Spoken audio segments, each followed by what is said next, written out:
I find it massively ironic that a film titled A United Kingdom could be the opening film of the London Film Festival mere weeks after the Brexit result. Just saying. Hello YouTubers, so today I'm going to be talking about Amma Asante's A United Kingdom. A United Kingdom actually opened the BFI Film Festival, but I missed it because I slept in. Anyways, I managed to catch a screening of it this week, finally, so I'm going to give you my thoughts on it. So A United Kingdom is a romantic drama slash political drama slash biopic about the forbidden love between the soon-to-be king of Botswana and the plain Jane regular girl in London. And it's one of those love conquers all stories which is so overly sentimental, but after the shitstorm of 2016, it's actually kind of nice to see a film that reminds you of the good and the love in the world. Hashtag love trumps hate. I'm such a dog.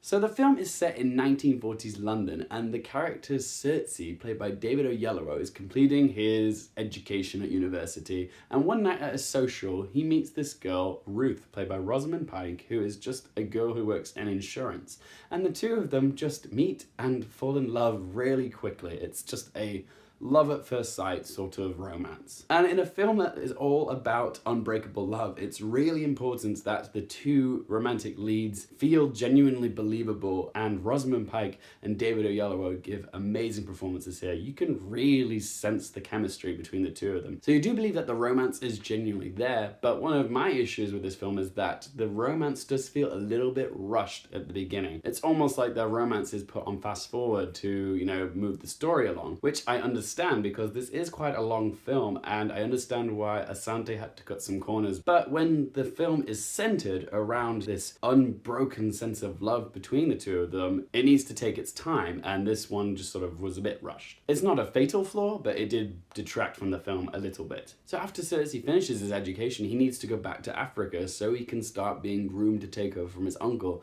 and be the king. But he can't live without Ruth, so he proposes to her, even though he knows proposing to a white woman in this time will cause such a political uproar, not just in his own country, but also in England as well, because we had colonized there at the time, so it was a massive conflict of interest. And yeah, what I love most about this film was probably David Oyelowo's performance. This is a film where he is in command, and he does such a great job here with what he's given. Not only is he charming and sincere in his relationship with Ruth, but you also get some scenes where he has to explain his actions to the people of his native homeland. And these scenes are particularly impressive because Guy Hibbert's script is just so rich in like political discourse, but also emotionality, and David Oyelowo really nails it. I think this could be the role that gets him his first Oscar nomination, and he's definitely due. Another aspect of this film that I really enjoyed was the cinematography by Sam McCurdy. He does a really good job of like showing the juxtaposition of the two different worlds that the two characters come from. We start off in the really